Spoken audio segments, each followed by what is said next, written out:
Hey guys, do you know what it feels like when a passion accidentally ignites a small rebellion in your neighborhood? Just because of a classic motorcycle, I became the #1 public enemy of the HOA president, a woman with the ability to turn your peaceful life into hell with just a frown. My beloved Triumph Bonneville, always obediently resting in the garage, suddenly became the center of a power struggle I never thought I'd be part of. And oh, I never expected this little battle would unite the entire neighborhood. Where are you watching from? Leave a comment below and see how I turned the tables on our dictatorial HOA lady. It had been 5 long years of saving, planning, and dreaming before Emma and I finally closed on our first condo. The moment we turned the key in that lock, it felt like we'd climbed Mount Everest. Emma, my fiancée and elementary school teacher extraordinaire, had been my rock through the entire process. "This is it, Lucas," she whispered as we stood in the empty living room that first evening. Our very own place. I nodded, feeling a swelling in my chest that was equal parts pride and responsibility. But there was one more member of our little family that needed to be moved in. My 1969 Triumph Bonneville T120, a restoration project that had been my therapy through years of renting cramped apartments and working overtime as a conservation researcher. When I carefully backed it into our garage that night, I felt a sense of completion. Everything that mattered to me was now under one roof. Like any responsible new homeowner, I read through the HOA covenant, all 67 pages of it. Emma laughed at my diligence, but I wanted to be sure we weren't going to unknowingly step on any toes. "Look at all these rules," Emma marveled, flipping through the dense paragraphs. No flagpoles over 6 feet tall, no visible trash cans, no unapproved wind chimes. "It's like living in a museum," I chuckled, assuring her we'd be fine as long as we followed the guidelines. For 3 peaceful weeks, we settled into our new home, meeting neighbors, arranging furniture, and planning our upcoming wedding. I was careful with my motorcycle, always parking it in the closed garage, never starting it before 8 in the morning or after 9 at night, and meticulously cleaning any oil spots on the concrete. My baby might be over 50 years old, but she was better maintained than most new vehicles. Then came the letter. I remember standing at our mailbox, sorting through the usual mix of bills and advertisements, when I saw the official HOA envelope. Inside was a formal notice that struck me like a physical blow. Violation of Section 8.3, noise-producing vehicles not permitted within the residential area. Vehicle must be removed within 14 days or subject to a $100/day fine. I read it 3 times, certain there must be some mistake. My motorcycle had barely left the garage since we moved in, and on the rare occasions I did take it out, I even walked it to the street before starting it. How could this possibly be a violation? Emma found me still standing by the mailbox, staring at the letter in disbelief. "What's wrong?" she asked, concern creasing her forehead. When I showed her the notice, her expression shifted from worry to anger. "But that's ridiculous. You're so careful with that bike." That evening, I called the HOA office, hoping to clear up what had to be a misunderstanding. The woman who answered identified herself as Cheryl Simmons, HOA president. Her tone was cold and bureaucratic from the first word.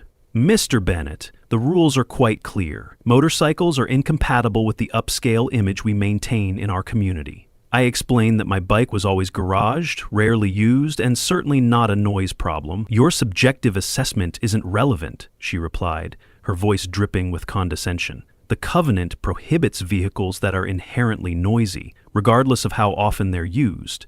When I asked her to point out exactly where motorcycles were specifically prohibited, she paused. "It's implied in Section 8.3.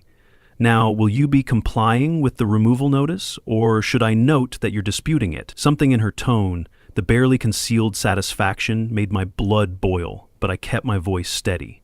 "I'll review the covenant again and get back to you," I said, ending the call before I said something I'd regret. That night, I sat in our garage, staring at my motorcycle and feeling utterly deflated. Emma joined me, placing a comforting hand on my shoulder. "Maybe we should just sell it," she suggested gently. "It's not worth making enemies in our new neighborhood." I couldn't blame her for the suggestion. She was thinking practically. But this wasn't just about a motorcycle. It was about arbitrary enforcement of vague rules. It was about someone deciding what we could and couldn't do within the privacy of our own home. Just as I was about to respond, a soft knock interrupted us. Our garage door was open, and standing there was an elderly woman I recognized as our neighbor from 3 doors down. "I couldn't help overhearing your phone call earlier," she said with an apologetic smile. "I'm Martha Johnson. I think we've waved a few times." I invited her in, and she eyed my Triumph with appreciation. Beautiful machine, she commented, before holding up a familiar envelope. I see you got a love letter from Cheryl, too. Did you know this is the 8th similar letter sent out this month? I frowned in confusion. The 8th? So I'm not the only one? Martha's smile turned mysterious. You know, before I retired, I was a real estate attorney, and I think you should read the entire HOA covenant very carefully, especially Section 12, about exemption rights.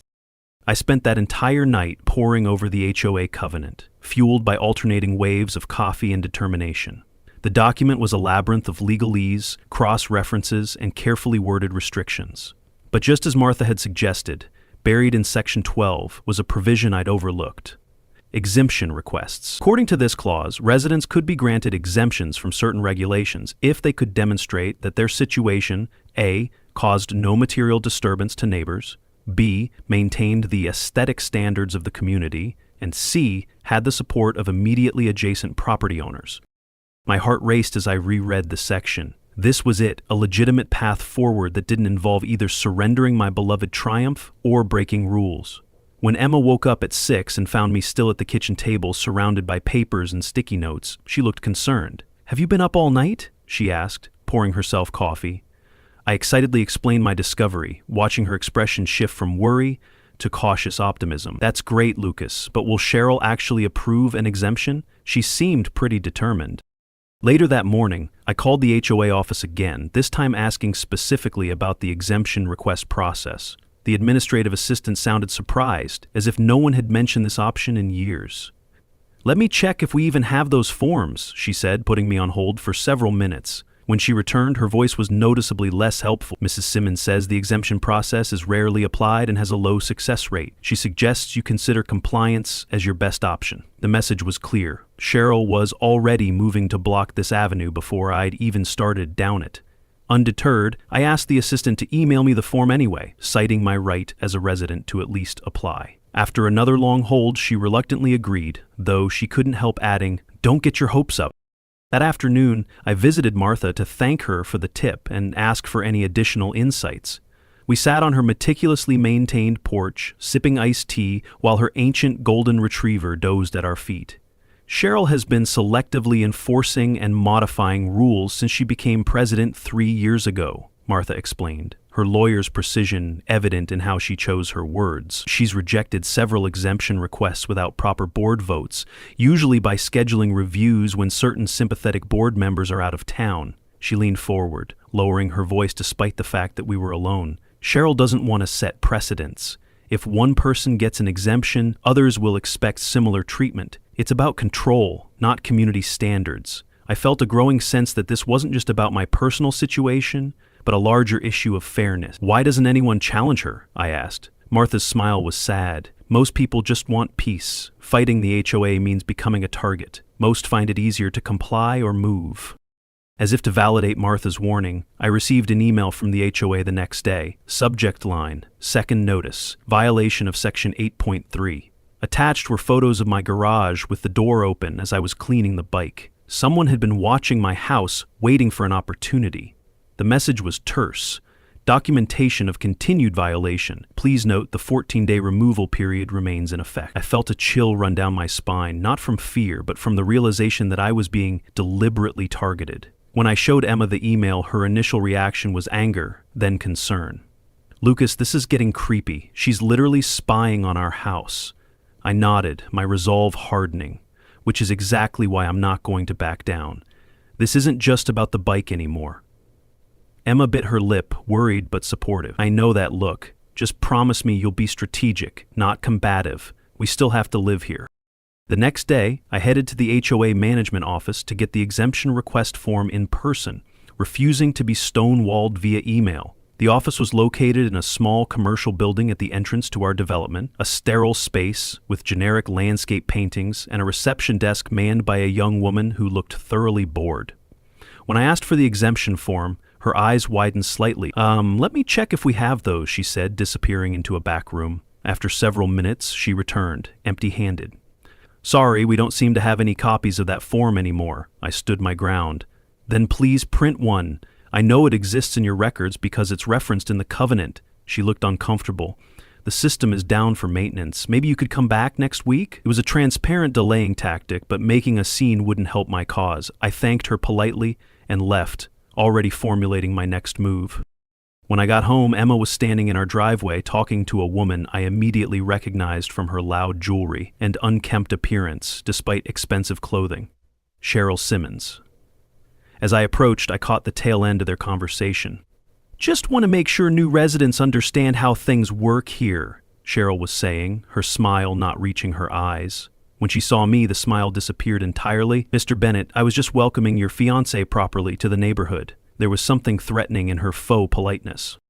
Before I could respond, she added, "I was explaining that HOA matters can become quite unpleasant when residents aren't cooperative. None of us want that, do we?"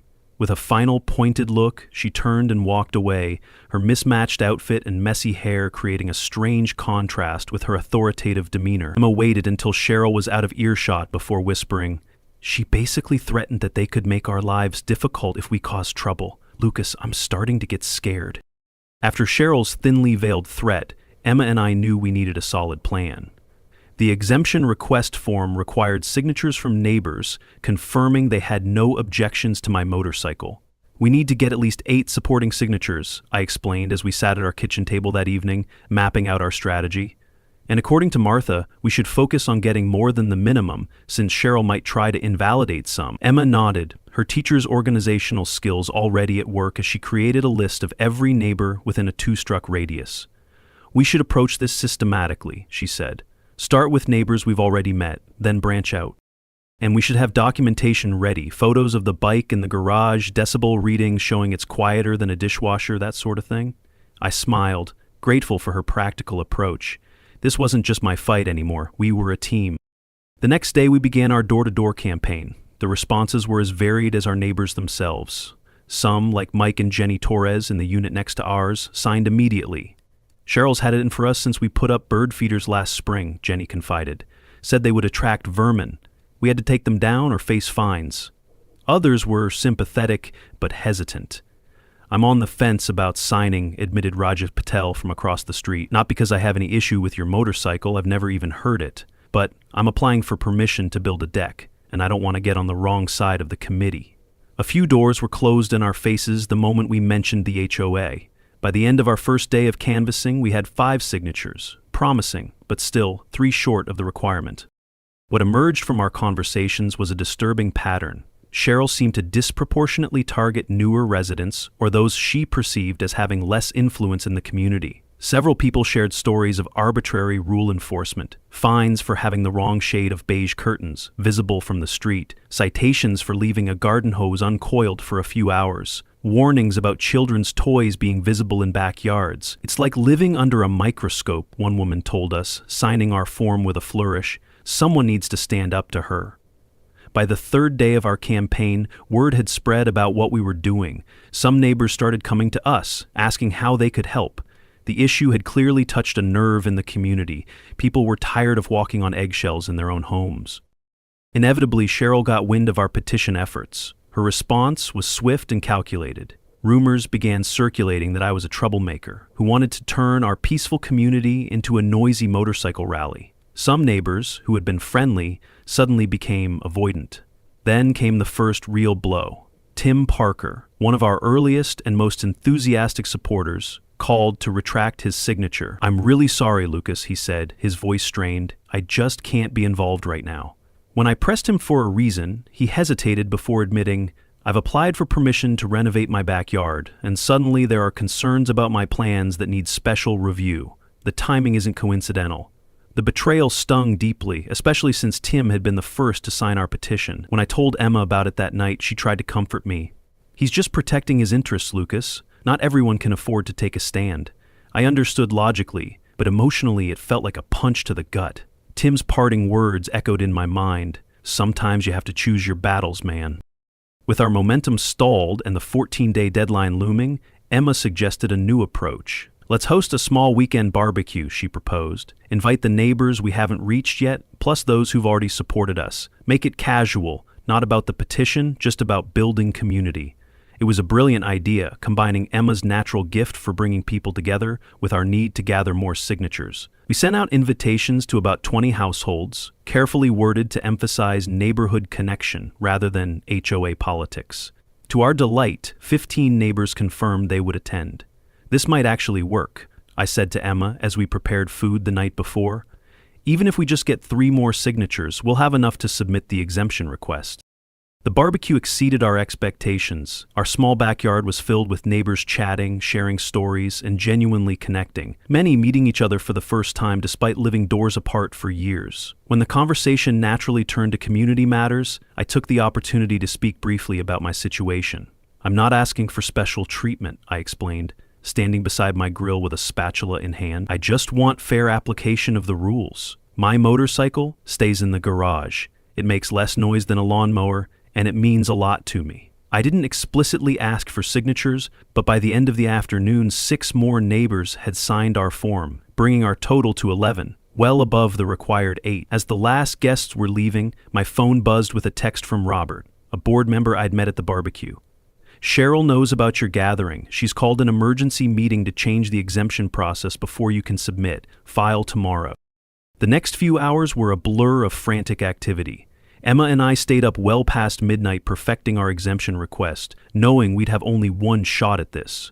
While I organized the signatures and drafted explanations of how my motorcycle met all the criteria for exemption, Emma documented everything. She took photos of the bike in the garage, recorded videos demonstrating how quiet it was when started with the door closed, and even used a decibel meter app to compare the sound levels to common household appliances.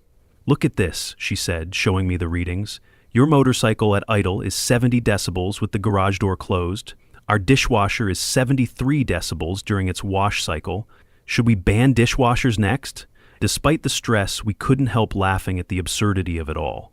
By 4 a.m, we had assembled a comprehensive packet, the official exemption request form, 11 signed neighbor statements, photographic and audio evidence, and a respectful cover letter explaining our situation.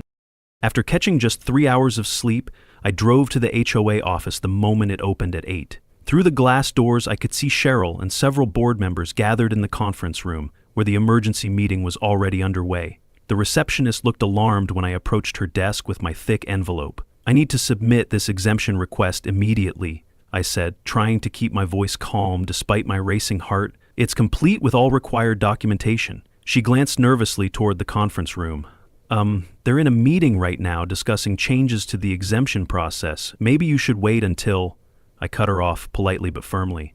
"The current process is still in effect until any changes are formally adopted and communicated to residents. Please accept this submission and provide me with a dated receipt." Law school might not have been my path, but I'd certainly learned a thing or two from Martha about standing my ground.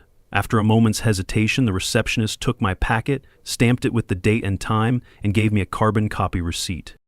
I was halfway to my car when the conference room door burst open and Cheryl emerged, her face flushed with anger. "Mr. Bennett," she called out, her voice echoing across the parking lot. "A moment of your time, please." I turned to face her, notice of submission clutched firmly in my hand.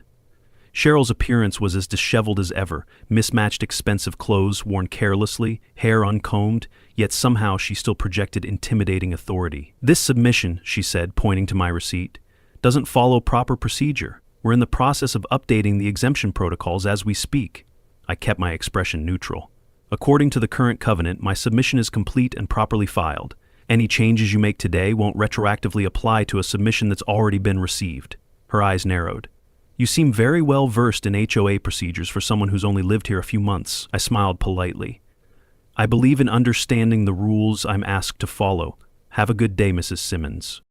That afternoon, I received an email notification that shook my confidence. Violation of Section 8.3 reminder. Removal deadline approaching. Please note that submission of an exemption request does not stay enforcement actions. The $100/day fine will begin as scheduled if the vehicle is not removed by the original deadline. It was a power move, clearly designed to force my hand. If my exemption request wasn't processed quickly enough, I could rack up hundreds or even thousands in fines while waiting for a decision. When I showed the email to Emma, she paled. "Lucas, we can't afford those kinds of fines. Maybe we should move the bike temporarily just until they rule on the exemption." It was a sensible suggestion, but something in me resisted. If I move it now, they'll take it as a sign of backing down. Cheryl will drag out the exemption process for months, hoping I'll eventually give up. Yet, as the evening wore on, doubt crept in. Was I being stubborn at the expense of our financial security? Was this principle worth the potential cost?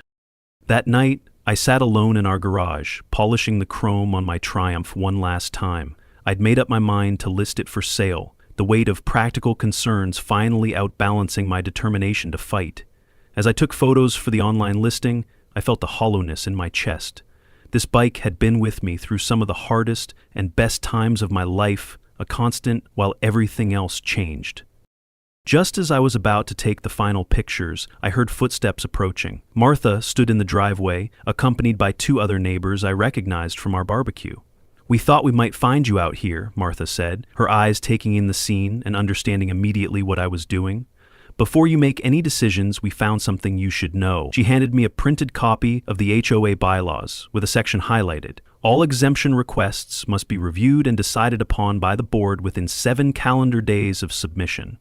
I read it twice, hardly daring to believe it. They're required to review my request within a week? Martha nodded, a glint of the formidable attorney she once was shining through.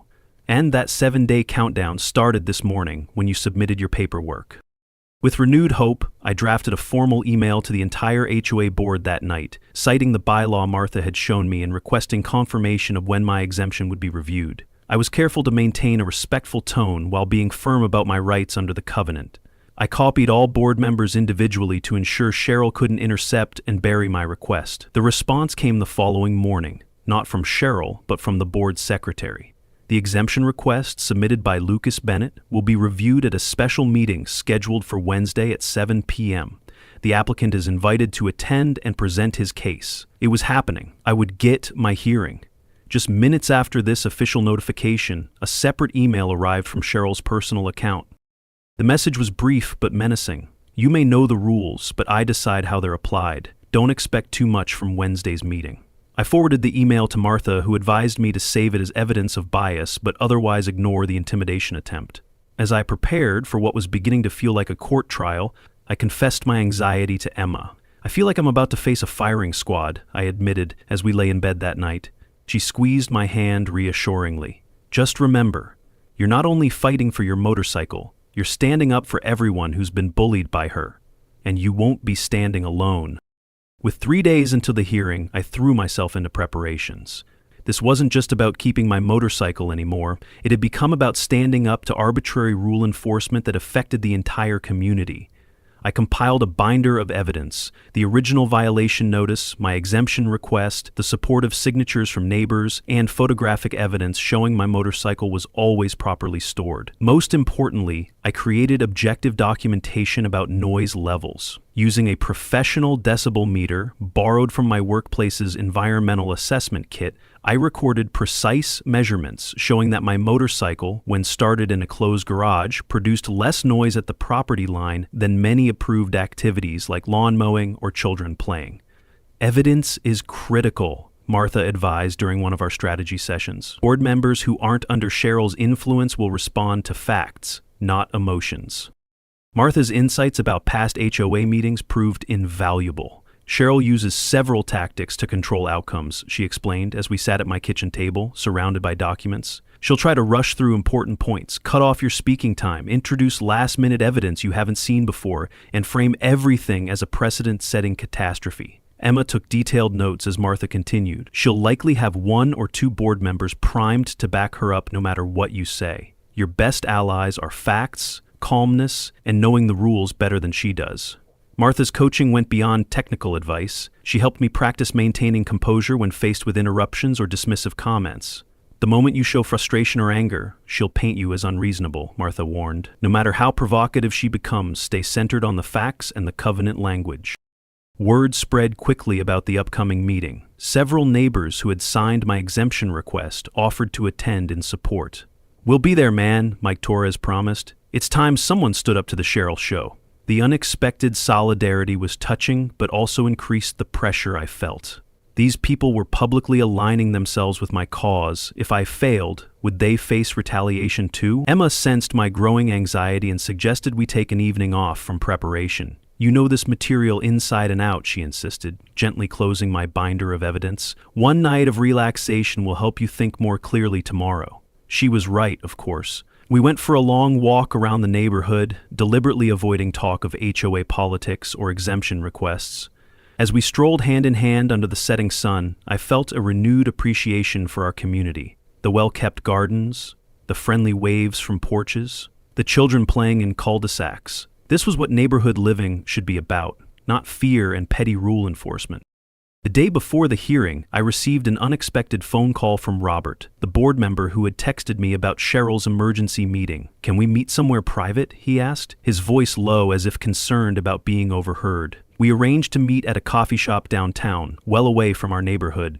Robert looked nervous when he arrived, constantly checking over his shoulder. "I'm taking a risk talking to you," he admitted after ordering a coffee, "but you should know what you're up against." He leaned closer across the table. Cheryl was investigated last year for misusing HOA funds. It was settled quietly, but many people know. I'm not saying this will help your case directly, but you should understand who you're dealing with. I was stunned by the revelation. Why is she still president if she misappropriated funds? Robert shrugged. The full board never formally heard the allegations. It was handled behind closed doors. Most residents have no idea. As I drove home, I wrestled with this new information. Should I use it at the hearing? It seemed like powerful ammunition, but was it right to bring up something unrelated to my exemption request? Would using such a tactic make me no better than Cheryl? I consulted Martha that evening, sharing Robert's revelation and my ethical dilemma.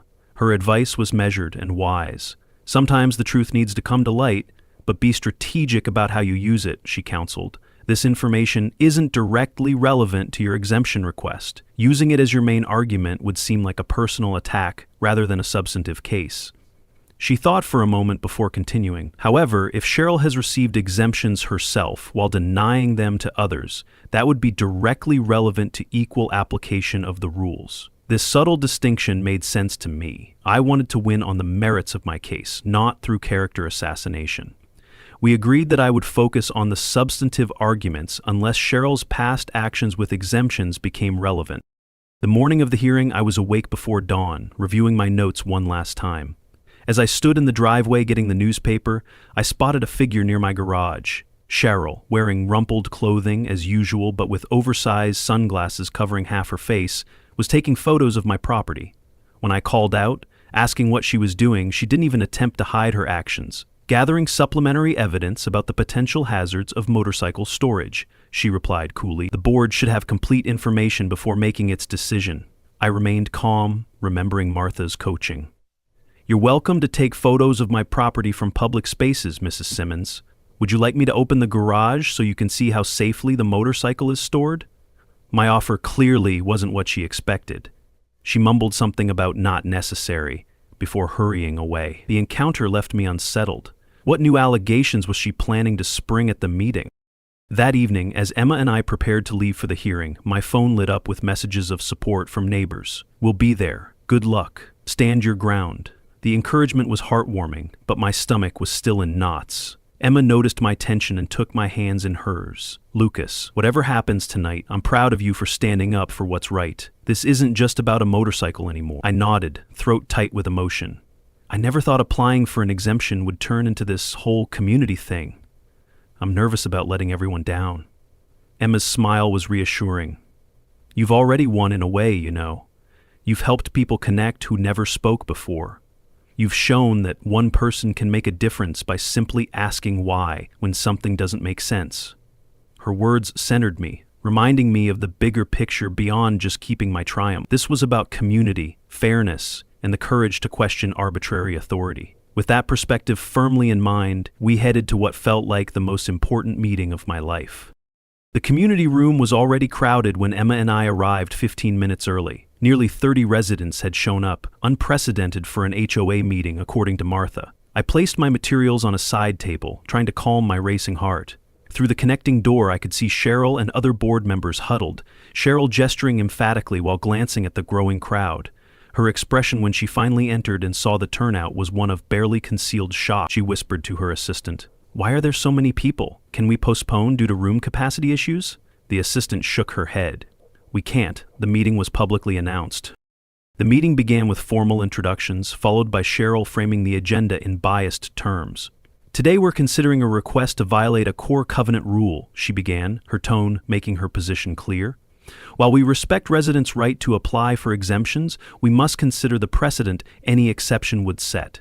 When my turn came, I thanked the board for their time. I'm not asking for special treatment, I began, making eye contact with each member. I'm requesting an exemption explicitly provided for in our covenant, based on the fact that my motorcycle causes no disturbance. I presented the noise measurement data showing my motorcycle produced less noise than many permitted activities, and displayed the 11 neighbor signatures supporting my exemption. Throughout my presentation, Cheryl interrupted with procedural objections, seemingly designed to throw me off balance. Mr. Bennett, could you specify exactly how many times per month you operate this vehicle? When I answered about twice monthly, she immediately followed with, "And you expect us to believe a motorcycle enthusiast only rides twice monthly?" I kept my cool. "Yes, Mrs. Simmons, between my work schedule and the fact that this is a vintage vehicle I'm gradually restoring, limited riding is the reality." Other board members seemed receptive, particularly when Emma spoke about our commitment to being good neighbors. Just when things seemed promising, Cheryl played her trump card. "I'd like to submit new evidence," she announced, distributing folders containing photos she'd taken of our garage and a document claiming to be a resident complaint about late-night motorcycle repair noise. I objected. This is the first I'm hearing of any complaint, and what appears in those photos is regular maintenance, cleaning and polishing, not repair work. Cheryl smiled thinly. "The distinction is irrelevant. The covenant prohibits vehicle repair work of any kind." Board member Daniel frowned. "Cheryl, this complaint isn't signed or dated. We can't consider anonymous complaints without verification." Cheryl dismissed his concern. "The resident feared retaliation. I verified its authenticity." The tension was palpable as Cheryl delivered her closing argument. "This isn't about one motorcycle. It's about maintaining community standards. If we allow this exemption, tomorrow we'll have 10 other residents demanding similar treatment. Before you know it, our peaceful neighborhood will be overrun with noise and declining property values." Her apocalyptic vision might have been more convincing if not for the obvious eye-rolling from many residents. "I recommend we deny this request and enforce the original violation notice." For a moment, I felt a sinking sensation. Despite my preparation, she had introduced allegations I wasn't prepared to address. Just as the board chair was about to call for questions, Robert cleared his throat. "Before we vote, I'd like to remind the board about precedent, including the exemption granted to Mrs. Simmons last year." The room went silent. Mrs. Simmons was granted an exemption to build a fence 2 feet higher than regulations allow, citing personal needs. If we establish that precedent then, why would we deny Mr. Bennett's well-documented request now? Cheryl's face reddened. That was entirely different. Security concerns are not comparable to recreational vehicles. The momentum had shifted, and Martha seized the moment. "As a former real estate attorney, I'd like to remind the board that decisions must be based on concrete evidence of harm, not speculation," she continued. "I live 3 doors down from the Bennetts and have never once heard this motorcycle. In fact, my hairdryer is louder." This drew appreciative chuckles. Other neighbors confirmed they had never been disturbed by my motorcycle. When the board voted, Cheryl and 2 allies voted against me, while 2 voted in favor. The outcome hinged on Daniel. After considering all evidence, I believe the most important factor is impact on neighbors. With 11 residents supporting this exemption and no verified complaints, I'm changing my vote to approve. With the tie 3-3, the chair announced, "According to our bylaws, in tied votes on exemption requests, we defer to documented neighbors' support. With 11 supporting statements above the required 8, the exemption is conditionally approved." Cheryl shot up, face contorted with anger. "This is unprecedented. You have no idea what dangerous precedent you're setting." In the stunned silence, an older resident stood. "Perhaps it's time we establish some new precedents, Mrs. Simmons." The room erupted in applause, and Cheryl appeared truly speechless. As the meeting concluded with details of my conditional approval, neighbors surrounded us with congratulations. Standing among these newfound allies, I felt a connection to my community I hadn't thought possible when we first moved in. The official notification arrived 3 days later. Exemption request approved with conditions. The letter outlined the board's decision, specifying that my motorcycle could remain on the property provided it stayed in the garage when not in use and wasn't operated outside quiet hours before 8 a.m. or after 9 p.m. These conditions were exactly what I had already been doing voluntarily, making compliance effortless. When I showed the letter to Emma, she hugged me tightly. "You did it, Lucas! I'm so proud of you for standing your ground." Her joy mirrored my own relief and satisfaction.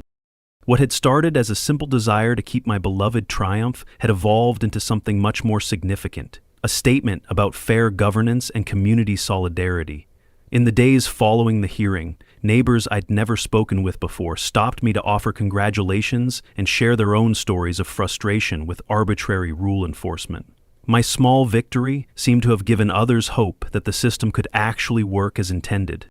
Cheryl made herself scarce after the meeting, conspicuously absent from her usual rounds of property inspections. According to Martha, who seemed to have an intelligence network throughout the neighborhood, Cheryl had called in sick to the next regular board meeting, the first one she'd missed in 3 years as president. "You rattled her cage," Martha observed with quiet satisfaction when she invited Emma and me over for dinner the following weekend. "More importantly, you showed the rest of the board they can vote their conscience without the sky falling." Robert, the board member who had revealed Cheryl's own exemption, sent a brief but meaningful email. "Thanks for being the catalyst for some long overdue changes in how we operate. The conversation about transparency has officially begun." Even Tim Parker, the neighbor who had withdrawn his signature under pressure, approached me at the local grocery store. "I owe you an apology, Lucas," he said, looking genuinely remorseful. "I should have stood by you. Cheryl threatened to block my backyard renovation if I supported your petition." I assured him I understood the difficult position he had been in. Perhaps the most surprising outcome was the shift in community engagement. The next regular HOA meeting saw record attendance, with residents actively participating in discussions about landscaping improvements and community events. People who had previously kept to themselves were introducing themselves to neighbors, organizing block parties, and creating online groups to share resources and recommendations. "It's like everyone was just waiting for permission to be an actual community," Emma observed as we watched children playing together in the common area one evening. I hadn't set out to be a community organizer or rabble-rouser, but somehow my simple stand against an unfair rule had tapped into a broader desire for connection and fair governance. Several residents even suggested I run for the board in the next election, a prospect I found both flattering and mildly terrifying. Despite this newfound sense of belonging, Emma and I found ourselves having serious conversations about our long-term future in the community. "I love how things have improved," Emma admitted one night as we sat on our patio, "but I still feel like we're living under a microscope in some ways." I knew exactly what she meant. Though the exemption approval was a victory, the fact remained that we needed special permission for a personal choice that affected no one else. "I keep thinking about what true freedom of choice means," I confessed. "Is it worth the trade-off of beautiful landscaping and security for having someone else decide what color our curtains can be or whether we can have a vegetable garden?" These weren't simple questions, and we didn't rush to answer them. We spent several months weighing the pros and cons, talking to friends and family, and looking at properties in areas without HOAs. 6 months after the exemption hearing, we made our decision. We would sell our condo and move to a small house in a non-HOA neighborhood about 20 minutes away. It wasn't an easy choice. We had made genuine friends in our community, and the camaraderie that had developed post-hearing was meaningful. But ultimately, we valued the freedom to make our own choices about our home, without seeking committee approval. When we announced our plans, many neighbors expressed sadness but understanding. "We'll miss you, but I get it," Mike Torres said when we told him. "Some people thrive with structure, others need more freedom. No judgment either way." We listed our condo and found a buyer within 2 weeks, ironically. The quick sale was partially due to the neighborhood's reputation for being well-maintained, thanks to the very HOA regulations we were leaving behind. Before moving day, we hosted a farewell gathering for the neighbors who had supported us through the exemption process. It was a bittersweet evening filled with good food, laughter, and promises to stay in touch. Martha presented me with a gift that brought tears to my eyes, a motorcycle keychain with a simple engraved message. "Sometimes fighting for what's right matters more than winning." As she handed it to me, she said something I'll never forget. "You didn't just keep your motorcycle, Lucas. You reminded an entire neighborhood that rules should serve people, not the other way around." When the last guest had left and Emma and I were cleaning up, I reflected on how differently things had turned out from what I had expected when we first received that violation notice. I had kept my beloved Triumph, yes, but but I had gained and lost so much more in the process. As we drove away from our condo for the last time, my Triumph secured in a trailer behind our moving truck, I couldn't help but feel we were making the right choice. Our new home might not have professionally landscaped common areas or a community pool, but it had something more valuable: the freedom to live according to our own values, without constant scrutiny or approval. Emma reached over and squeezed my hand as we turned onto the main road. "Any regrets?" she asked. I thought about it for a moment before answering honestly, only that it took a fight over a motorcycle to teach me what community really means. And that was the truth. I had learned that rights don't come from silent acceptance, but from understanding, unity, and speaking up in a civilized way.